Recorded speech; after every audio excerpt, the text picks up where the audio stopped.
እሺ በአሞሌር በጎ አድራጎት ድርጅት አምባሳደር አድርጋችሁ ሾማችሁ በድያችኋለሁ። አራት አለ ፋናንዬ ይቅር በይኝ እናቴ። ፈቲ አባይ፣ ሮማን፣ ኡስታዝ አቡበከር አህመድ፣ በድሩዜ፣ ኡስታዝ ሙሉ ቱርኪ አንገታችሁን አስደፍጫችኋለሁ። ይቅር በሉ፣ ይቅር በሉ። አይዞ በቃ ማለት ላይክ ተጎድታለች ወይስ ምንድን ነው አልገባኝም። ሳሪ እርጉዝ ሴት ተገፍትራ ከወደቀች ቤታዬ ኦፍኮርስ ትጎዳለች። ጋይስ አንዳንድ አበባ ገፈተራት እኮ ነው ይክሩ እያለችኝ ያለችው።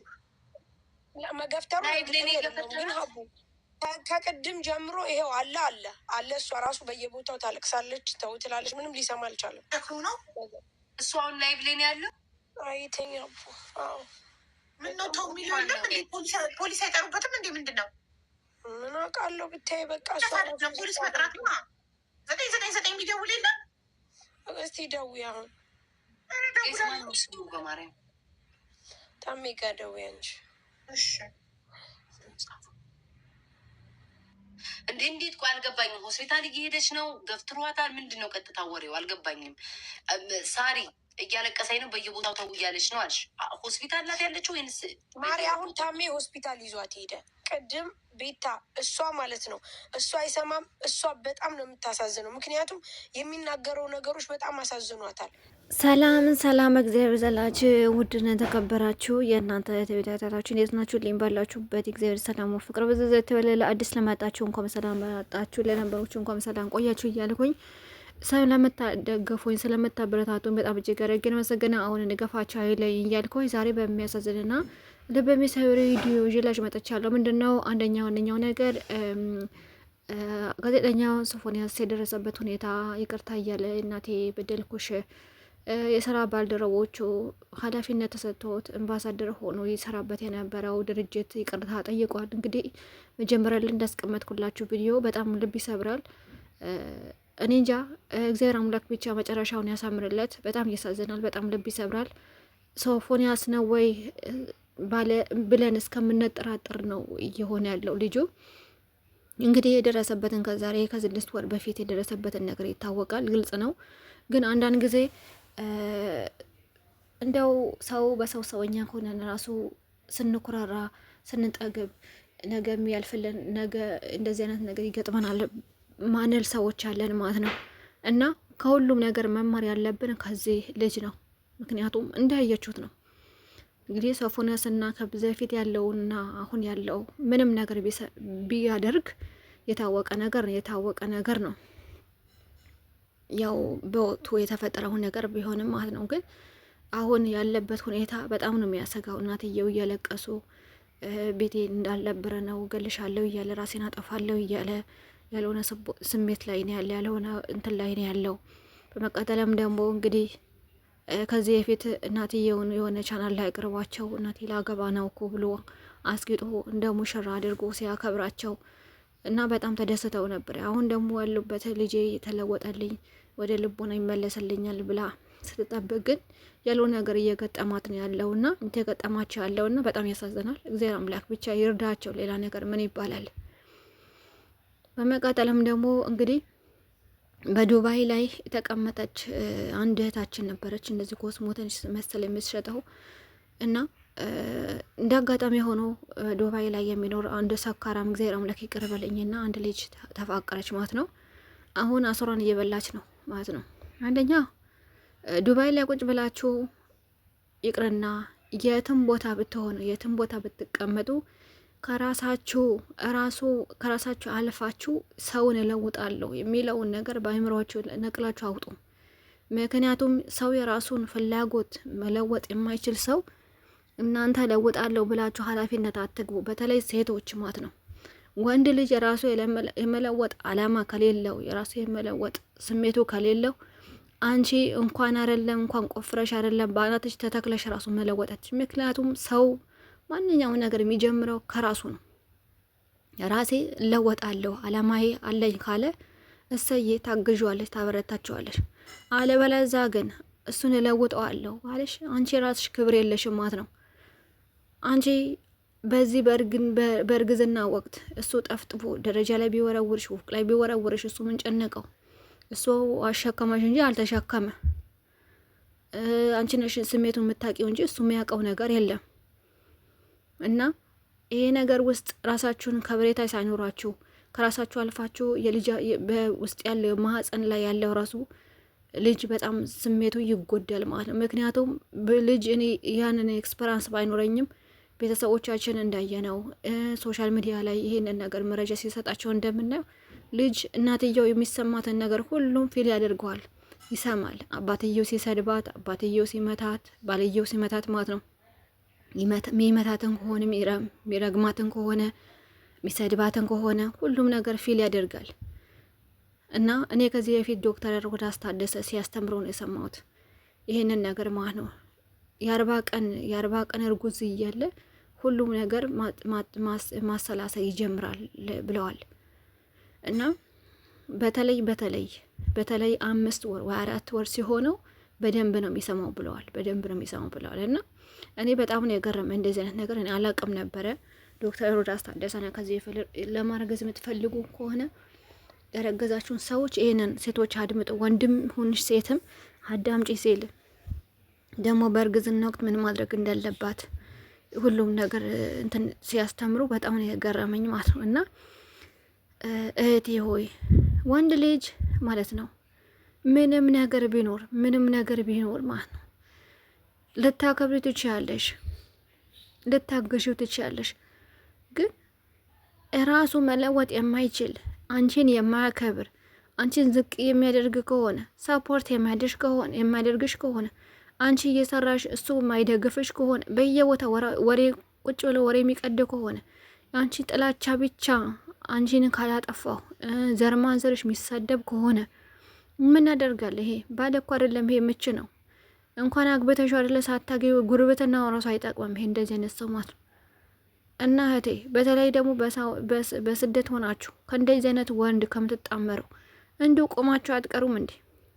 የሀገርም ስም የምታስጠሩ የምታሰድቡ ከራሳችሁ ማለፋችሁ ደግሞ የልጃችሁ ማህፀን ያለው ሳይወጣ በማህፀን ያለው ገና አካል ጉዳት ልታስደርጉ በፎቅ የምትወረውሩ በደረጃ የምትጥሉ የተለያየ ነገር እንትን የምታደርጉ በጣም ይከብዳል።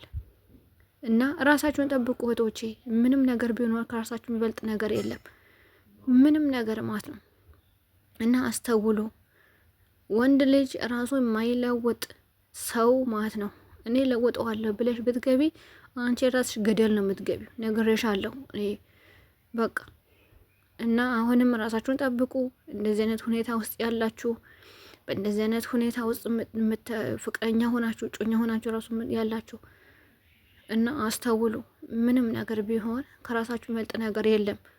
ሴት ልጅ ራሷን ስትወድ ነው ሌላ ሰው የሚወዳት የሚያከብራት። ራሷን ስታከብር ሌላ ሰው እንዴ ሌላ ነገር አለ እንዴ? ከራሳችሁ የሚበልጥ ነገር አለ? ለማንኛውም እስኪ ወደ ቪዲዮ ማለት ላይ ተጎድታለች ወይስ ምንድን ነው አልገባኝም። ሳሪ እርጉዝ ሴት ተገፍትራ ከወደቀች ቤታዬ ኦፍኮርስ ትጎዳለች። ጋይስ አንዳንድ አበባ ገፈተራት እኮ ነው ይክሩ እያለችኝ ያለችው። መገፍተሩ ግን ሀቡ ከቅድም ጀምሮ ይሄው አለ። እሷ ራሱ በየቦታው ታለቅሳለች፣ ተው ትላለች። ምንም ሊሰማ አልቻለም። ተክሩ ነው እሱ አሁን ላይቭ ላይ ነው ያለው። አይተኛ ምን ነው ተው የሚለው የለም እንዴ? ፖሊስ አይጠሩበትም እንዴ? ምንድን ነው? ምን አውቃለሁ ብታይ በቃ ፖሊስ መጥራት ነው። 999 የሚደውል የለም። እስቲ ደውዪ አሁን በማርያም ታሜ ጋ ደውዪ አንቺ። እሺ እንዴት ቆይ አልገባኝም። ሆስፒታል እየሄደች ነው፣ ገፍትሯታል። ምንድን ነው ቀጥታ ወሬው አልገባኝም። ሳሪ እያለቀሰኝ ነው በየቦታው ተው እያለች ነው አልሽ። ሆስፒታል ናት ያለችው ወይንስ ማሪ? አሁን ታሜ ሆስፒታል ይዟት ሄደ። ቅድም ቤታ እሷ ማለት ነው እሷ አይሰማም። እሷ በጣም ነው የምታሳዝነው፣ ምክንያቱም የሚናገረው ነገሮች በጣም አሳዝኗታል። ከዛ ታሜ ሄደች። እነ መሲ ምናምን ሁሉም አሉ አብረዋት። በጣም ተሳቀለች። በምን ቀን ነው ከዚህ ሰውዬ ጋር ፈጣሪ ያገናኛት? በምን ቀን ነው? ባለፈው ተስማምተዋል ነበር እንዲህም ድጋሚ መስማማት እቃቃ ሳሪ መሲን ገፍትሯታል። መሲን አቡን እየተሳደበ ነው። አሜዝ እንዴት ነህ? ስሙ ማን ነበር ጋይስ? በማርያም ስጻፉ አልሐምዱሊላህ። ረዋንድ ናት ሳሪቲ እኮ አሁን ነግራኝ ነው። ረዋን አወቃችኋት? እርጉዞ ሆስፒታል ናት እያሉ ነው። ገፍትሯት አሉ። ገፈተራት። ሼር ብታደርጉልኝ ማየት አልችልም። ጋይስ ስሙ ማን ነው? ስሙ ጻፉልኝ እስኪ።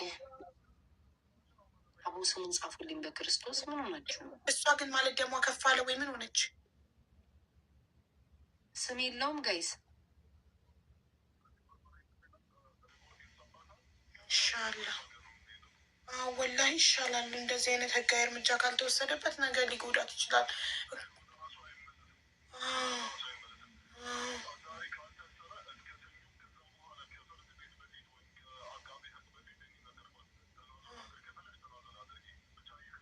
የለም እኮ ላይ ጋይስ እንደዛ መሆን አለበት። እሷ ግን ማለት ነው ምንድን ነው ማነው ሰው ምንድን ነው እዚህ እኮ ገፍትሯት ነው እኮ ስላሉኝ ነው በጣም የደነገጥኩት። ገፍትሯታል አልገፍትሯት?